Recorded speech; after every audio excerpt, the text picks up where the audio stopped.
Հիմա պրոյեկտներն արվում, շինարարությունը սկսելու համար։ Երբ մոտավորապես կսկսվի։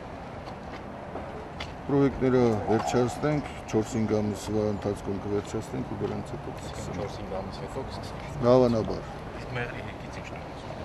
Մեղրի հեկը շուտով շինարարության բացումը կլինի, սպասում ենք իրանական կողմի։ Հետաձգվեց ազգային ժողովում աշխատանքները, որքան գիտեմ։ Ինչ եղավ։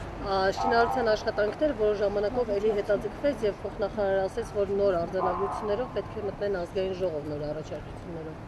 Մեղրի հեկի հետ կապված։ Ես չգիտեմ այդ ինչ եք ասում։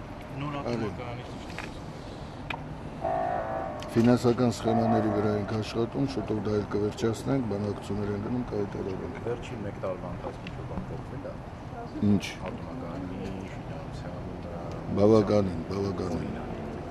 Այս բանը չի կարելի այդ մասին խոսել, կասենք։ Կվերջացնենք ամբողջ բանակցությունները կասենք։ Մեղրի հեկն ու Իրան-Հայաստան նավթամուղը կապված է Իրանի ներքին խնդիրների հետ։ Բանի Մեղրի հեկի շինարարության բացումը կատարելու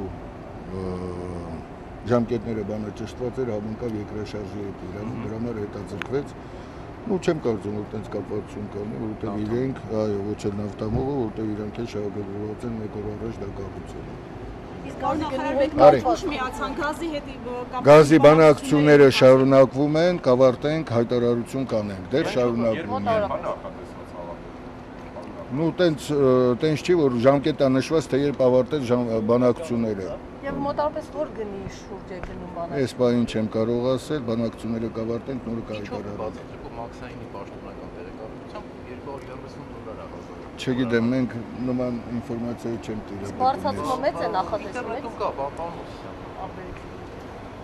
Ամենայն դեպս կլինի Հայաստանի համար էլի արտոնյալ գին, բավականին էժան, թե ինչքան բանակցությունների ավարտին։ Ի տարբերություն մյուս երկրների, իմ Ռուսաստանը գազ է մատակարարում, մերը կլինի բավականին ցածր։ Ինչքան խոսենք։